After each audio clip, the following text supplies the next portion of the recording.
What's up, guys?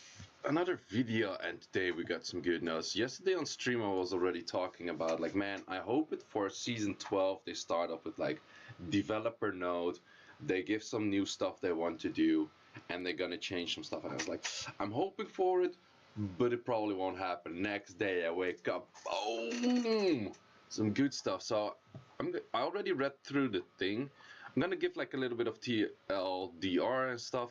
So they want to change like some stuff. Okay, they want to change the violent rule. They change some stuff like, okay, test 1 is you violent, next turn you cannot violent. That's pretty much the thing they said, and they said, okay, it's not cool. Okay, they're gonna show like a few tests they did what they're not gonna do. So if you're interested in that, they had some ideas, they worked that out, didn't work so well. So what are they actually gonna do? This is what I've been asking for the longest time. If you follow my videos, you've seen like my shouting video at like violent procs, this is pretty much exactly what I asked for. Pretty much exactly. So I'm super hyped about that. So when you just had a violent proc, your chance to violent proc after that will be lowered, in this case by 5%, with a minimum of 12. So if you proc twice in a row, like let's say you proc on 22%, next time you proc on a 17%, the next time will be 12. If you don't proc, then it's back at 17, back at 22, back at 27 in this case. So it just goes between the range of 12 and 27, and with that it is still possible to proc 10 times in a row, but it's a lot less likely, and that's what I want to see. And also it is possible to not proc 20 times in a row, but it's a lot less likely, and that's already a really good forward. I'm not sure if 72 is the right number, maybe 32 or yeah, 70, what, 27, I can't even speak, Jesus. 27 is the right number. Maybe it should have been up twice and down twice, but I'm not sure if that's maybe too much. But it's a good step in the good direction. It's a really good step.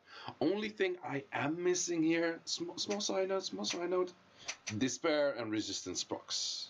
That's the only two things that I'm like, they can use the same treatment. So resistance checks and despair procs, revenge procs as well. So you have those three can get the same implementation as this, if you ask me personally. But this is an insane good step to minimize the luck sacking and get people more interested in RTA. But that's not even all. This is where they show like, okay, this is just where this is where they show these matches of like, in the current version it's possible that one per player A procs 3 times and player B procs 9 times. That's the thing I'm complaining about most. That's literally the thing. These player B is gonna win the shit out of player A here. Player A is gonna win the shit out of player B. And in the end they're averaging the same amount of procs. Yes, true. But that's over 10 matches. You're not gonna play 10 matches. And if you have like 3 of these matches in a row, which is possible, you're gonna win a tournament. And that's the main issue I had with like the old state. And with the new state, okay, you have a 7 and 4, difference is 3, but a lot it's like the difference is just 1. And here you have like a lot of the differences, like 2, 0, 2, 6, 2, 4. A lot of 2s, and here I see a lot of 1s. And 1 is fine, 2 is fine, 3 is already like, but the difference is, it goes down a lot, and I love to see that. I love to see this. That's a hella good update. That's hella good shit. So I love to see that. Yeah, previously the points, like this is pretty much talking about the walls. You have the wall at 1900, you have a wall at 1500, maybe the one at 1500 you didn't really see, but there's one at 1500 as well. But the 1900 one is like more prominent, like there. So they want to change the gap. So before it was like above 1900, like this is the 1500 wall, so it's also there, and this is like the points you got before. And they changed it to having walls at ranks, which makes a lot more sense, because at the end of the season, man, 1900, dude, people are at 5k points. We're not gonna fight 1900 people. Every win is gonna be +4, -6, +4, -6. It's gonna be just that. It's all just that. And they're gonna change that to actually the rank itself. So Guardian 3 playing against Guardian 1, Guardian 1 can win 10 points always. So at least this is the winning, and this is, I don't know. I'm not sure what it says like for min and max, because here it's like it's divided into, oh, this is for victory and this is for losing. Ah, okay, so this should be -1 for losing, or it's just, oh, the gain and the lose will be the same. Oh, what? Yeah. But before you get like 1 point, like every win there was like someone gaining 7 and someone losing 6, so you get 1 point into the system. Currently you lose 7 and you win 7. It's kind of odd. How do you get more points in the system then? Or you will see a lot lower ranks because of that. Because before, like, every match was played by anyone, you get 1 more point added to the whole ecosystem of the RTA points, which is not the case in here, I guess. So you actually gotta steal the points from other people. So the only points added to the ecosystem of RTA points are the points that other people bring in, and not the points that are generated by just playing a match. I guess. I'm not sure. But that's interesting. I'm not sure how these are going to work out, but I love the idea that you're Guardian 3 fighting a Guardian 2. The Guardian 2 should feel like, okay, if I win this, I'm going to get more shit. Same for Guardian 1. If I win this, I'm going to get more shit. If I outplay him, I'm going to get more shit. And minimalizing the luck stacking on top of that is really good, because otherwise, like, you're freaking like Conquer or something, and then it's like, I'm just gonna luck sack the shit out of a G3 and I might get a lot of points. So it's a good thing that they do those two things at the same time. That's insanely good. Only thing is, matchmaking is not addressed in here. That's the only issue I see. Matchmaking is not addressed in here, which means matchmaking currently is a lot based on win streaks, losing streaks. If you're a Conqueror player and you win like 5 matches in a row, you're probably likely to face a G3. It happens all the time. If you're G3 and you lose 3-4 matches in a row, you're likely gonna face one of the Conqueror players. That happens a lot, and that's kind of annoying, especially if the point system is like this. But then in the end, it's also not too bad. It's not too bad. I think this will work out. I think this is maybe not the optimal solution or the best solution straight off, but this is a really, no, actually this is a really good solution. You just have to fix matchmaking then as well. That's the thing. But I think this is a really good solution straight off the bat already. So then we changed the cutoff points to be 1900s for Guardian 3 and stuff like that. Okay, this is actually a lot more difficult because of this system. You don't generate a lot of points, so it's a lot more difficult to get to like 1900 and that kind of stuff.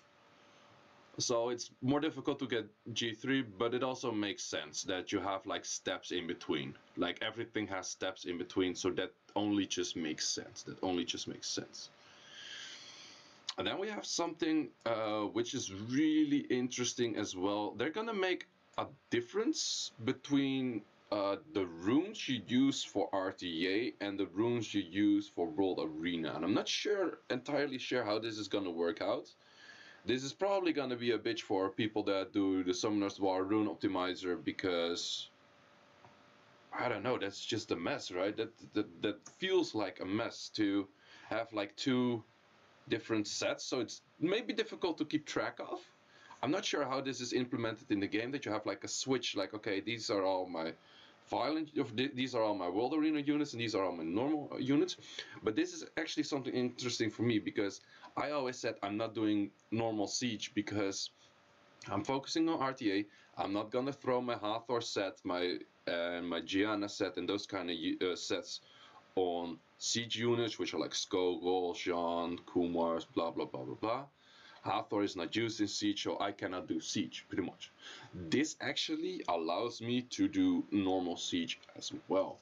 So I'm not sure how this is gonna work out in the game, and they pretty much say it's like, okay, you can have they have an Anthrus example or something.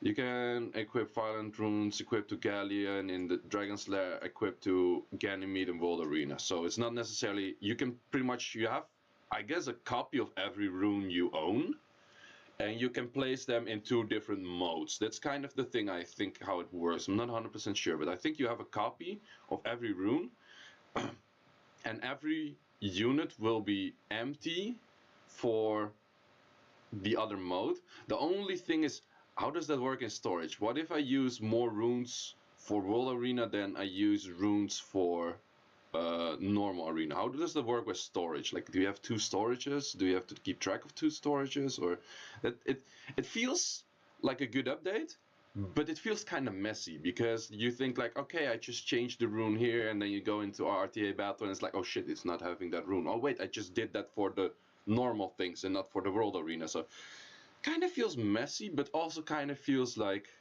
it works. So I'm curious to see how this pans out. I'm really curious to see how this pans out.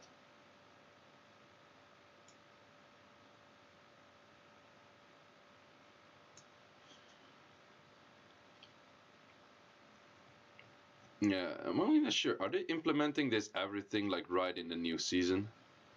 Or is this just a test? Read the chance. Yeah, these are the changes for season 12. So this is actually coming at season 12. Because this is like kind of like, yeah, will be implemented at the start at season 12. Yes.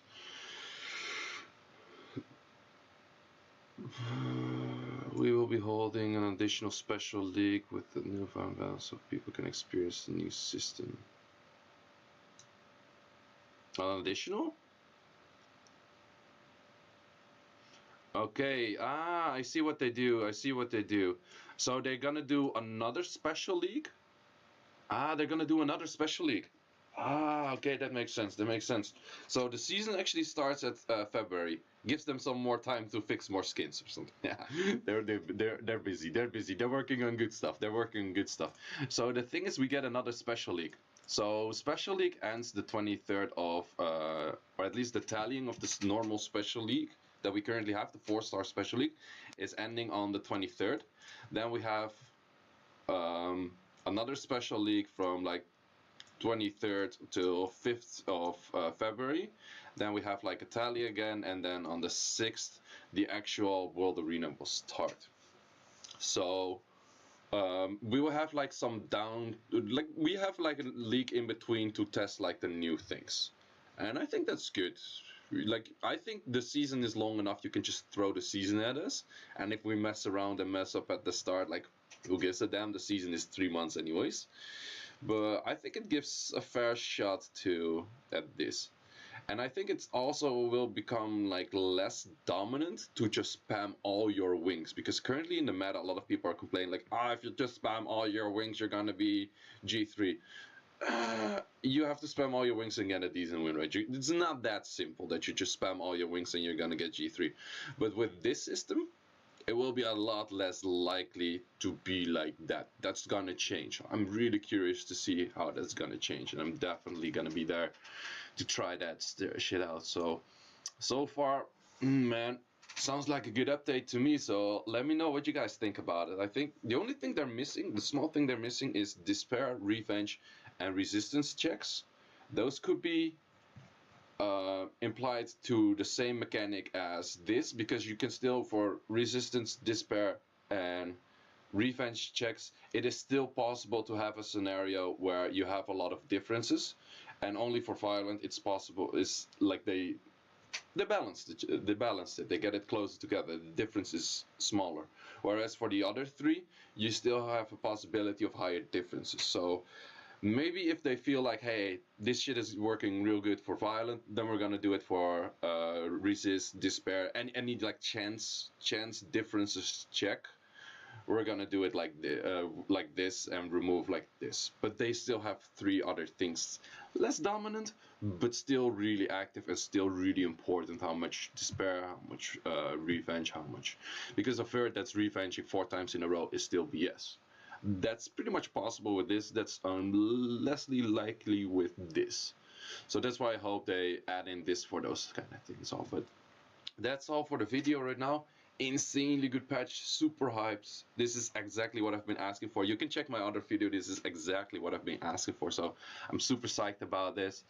Only another small thing I'm missing is RTA rewards, but that might be coming later because they haven't showed what they're giving out for the season yet, and these are really good steps in the direction of let people want to RTA. If you make it more balanced, more fair, matchmaking more fair, point given more fair, violent procs given more fair, a lot of people are gonna be like, hey, I can actually do this and not just shout at RTA or like shout at RNG. Only thing missing then is some rewards. Give a people a reason to play, like give a person a reason to play. So I'm hope to see that like the special league is not gonna give any rewards probably. It's just pretty much like a test phase, but this updates the rewards as well. If you update the rewards, man, people are gonna RTA. You're gonna see the numbers of people RTAing increase by double, triple at least. I'm 100% sure about that because these are hella good updates. Add in some decent rewards for everyone. Even like, don't give these people like just the fuck. It's 3 month season. It's 3 month season. Don't give them just like some stones or whatever. Give them a whole transmog. Give them 100 stones. Come on, it's 3 months. Give them 100 stones. I can farm like 100 stones in 2 weeks of like active farming, like super active farming. 2 months. Yeah, I'm at the transmog stones of 100 probably. Give those people. Give them 100 stones. Give them a full transmog. Doesn't matter. Give them 2. I don't care. Like, give these people also the lower, beginner, even, everything. Just give them something to play for, because everyone can then play at their own rank and fight against people at their own rank, and not just have like a lot of bunch of like people that are like probably like challenger, but they could be like, let's say challenger people could be fighter, but they're hanging around in challenger because they're not interested in the fighter reward. So they play like a few RTAs here against people that are way below their classes. So if they want to fight for a fighter rank or a conqueror rank, and it's a good reward, people are gonna fight for it. People are gonna play. People are gonna be at the rank they should be. Whereas if the rewards like below Guardian is all like meh, people are not gonna play and maybe play at some point, and then they're fighting like a few stomp matches, and the other people are like, yeah, I'm fighting people with all Guardian skins and blah blah blah. So I think rewards is a good way to keep people at the actual rank they should be at. So that all said, that was pretty much everything on this list. Insanely good patch again, so really looking forward to seeing this. So Seiishizo here, peace out, and let me know what you guys think about this. I think it's insanely good. Let me know in the comments. Like, I'm curious what you guys think about it. Ooh, and as a final note, I want to add this one in as well. Oh, I got rid of that already. I was uploading this and then I saw this. This looks good. These are new transmogs. This is probably Bolvric. This is Kogo, I guess. Perna looks good though, but I already have 2 Perna skins. Galleon, please let Galleon have a faster third skill. If Galleon has a faster third skill, I'm gonna buy this for sure. And this one looks badass. This one looks badass. I think this is one of the first skin sets where I think all of them look insanely good. So I might buy the whole set. This will be the first one. This will be the first one. So because actually all of these units are, well, maybe Near Stone Agent not that much, besides Ileana getting like her buff right now, and could be good. But I pretty much use all of these units. So this is actually a full set of like really good stuff. So just a small side. Loving these patches, man. Loving these patches.